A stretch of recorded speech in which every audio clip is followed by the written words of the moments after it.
All right, in this calculation, we are expected to calculate the average mass in grams of one atom of calcium.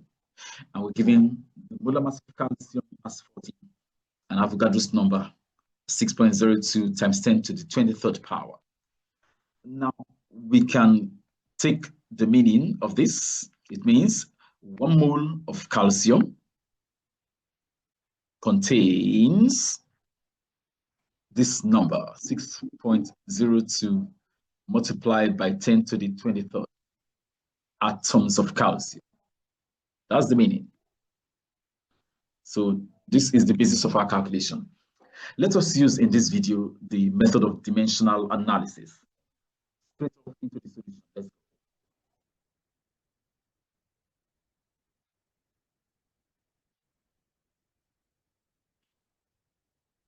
So we go with 1 calcium atom.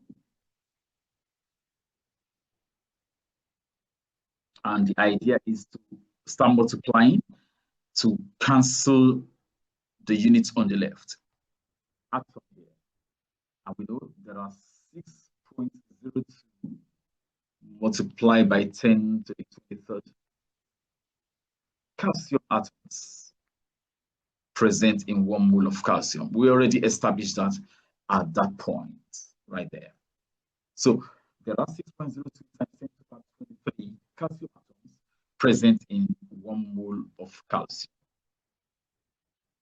1 mole of calcium. Once again, we have introduced another unit, 1 mole of calcium, and we have to multiply and find a way to eliminate mole of calcium by drawing the relationship. So underneath, 1 mole of calcium.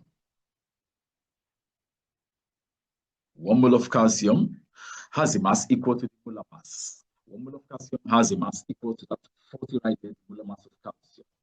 So let us place here 40 grams. And by multiplying out, you can already see the units cancel out. Calcium atoms take care of calcium atoms. 1 mole of calcium knocks out 1 mole of calcium. And of course, by using an electronic calculator to multiply this out, we're going to get our final answer, 6.64 times 10 to the power negative 23 in grams. This is the average mass of 1 calcium atom. Very simple calculation. And we can see the correct option is D right there. All right. Now, attached to this video are 2 quizzes you can attempt to test your understanding of the content of this video. I encourage you to attempt these questions and click on your answers. Next to that, in the pinned comment, there is a link that takes you to a test on chemical composition stoichiometry. I recommend that you check your mastery and your understanding of that topic, chemical composition stoichiometry. In that test, there are 20 questions to be taken in 30 minutes. I encourage you to attempt that.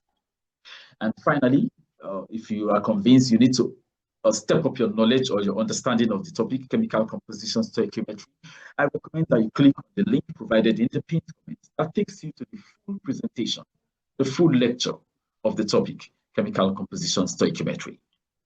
Thank you for being part of this session. And of course, I look forward to seeing you in my next video. Keep up the practice. Keep learning.